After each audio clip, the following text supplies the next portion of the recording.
arguably going to be the biggest game of the generation if its prequel is to go by. It's Grand Theft Auto 6. What is the gameplay going to look like? Is Rockstar going to be innovating with their gameplay, or are they going to be sticking to the same tried and true formula they've used for like the last 15 years? I think that when GTA 6 launches, we're gonna see like internet infrastructure struggling and cracking under the weight. Grand Theft Auto 6 is coming out this year, and it's not too far away from where we are now. So let's talk about some of the features that we want to see in the game. Rockstar has already dropped one of the most watched trailers in gaming history, and now the internet is going absolutely wild with some of the things that we want to see within the game. So today, we're breaking down 10 of the features gamers want the most in Grand Theft Auto 6. Some of these are confirmed already, and some are rumors, and some are just pure hopium. Let's get into it. Coming in at number 10, we want the most alive open world Rockstar has ever built. Not just NPCs walking around on a loop, we're talking about neighbors who actually recognize you, businesses that open and close, and whether that impacts gameplay. Dynamic ecosystems where your actions actually matter and they have real life consequences, days later within the game. Grand Theft Auto 5 was impressive in 2013, but in 2026, we're expecting a city that breathes. At number 9, Rockstar, please take note of this, we're begging you, give us a fully built online mode at launch. Grand Theft Auto Online was almost an afterthought when Grand Theft Auto 5 dropped, and it took years to become the massive world that it is today. We don't want to wait another decade for something that is content complete and stable. From day one, we're expecting heist, custom jobs, and property ownership, and a thriving economy. Number 8 is all about identity. We want insane levels of character customization. And no, not just clothes, we're talking about body type, tattoos, hairstyles, and facial structures, and more than one beard option. As you can tell, I'm huge into beards. Man, you corny! A good example of character customization that players love is the character customization that can be found within Cyberpunk 2077. Some would even argue that it had a little bit too much character customization, if you know what I mean. Number 7. We want to build an empire, not just buy a garage and call it a day. We want to actually run a business, manage staff, and deal with rival crews cutting into our profits. Imagine owning a nightclub and a car dealership and having all that feel connected to the main story. Red Dead Redemption 2 proved that Rockstar can do deep systems. Bring that energy to Vice City. Number 6.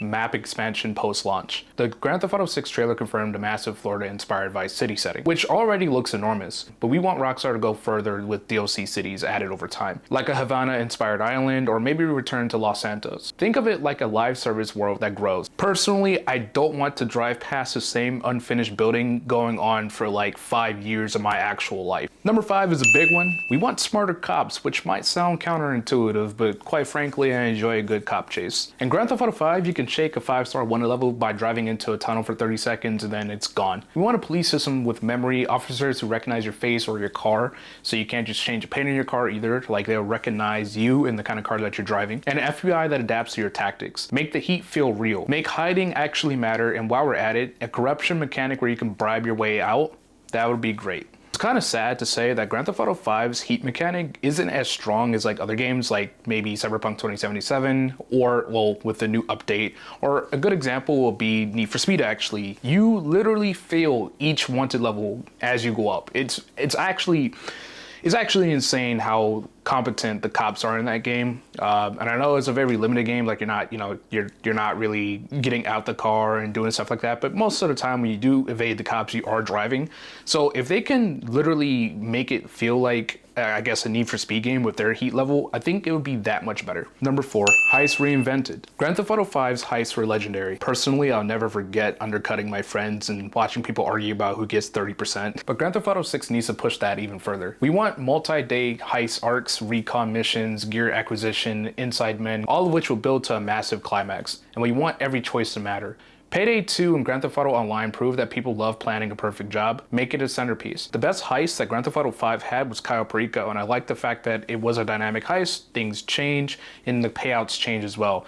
And I think they should implement more of that kind of thinking inside of Grand Theft Auto 6. Number 3, and this one might surprise you, Grand Theft Auto 6's story. Hear me out. Red Dead Redemption 2 showed the world that Rockstar can write a story that genuinely hits. Arthur Morgan made people cry, and we want more stories like that.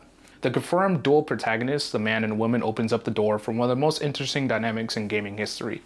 And seeing as though that those characters have a really interesting dynamic, I would like them to play more of a role in Rockstar's online mode for Grand Theft Auto 6. Grand Theft Auto 5 took a long time to implement the story characters into online. The main one was Lester, but the only thing you did with Lester was primarily call the cops off of you until the heist came out. And even after the heist came out, there wasn't really much Lester did. In Grand Theft Auto 6, I want them to marry the story into the online mode to make it a more cohesive story, as if you're actually living with these characters. Number 2, we want total immersion. Grand Theft Auto 5 introduced a first-person mode, and it was a game changer.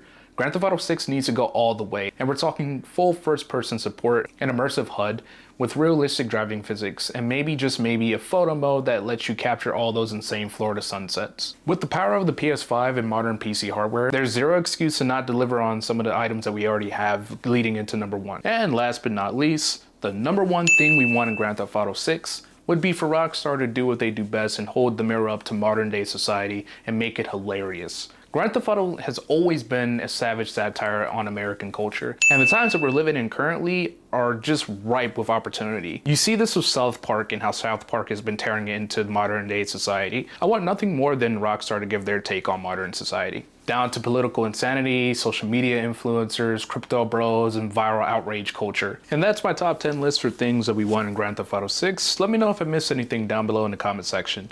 As always, if you liked the video, please like and subscribe. It helps the channel out tremendously, but your viewership is enough for me. And until next time, see ya.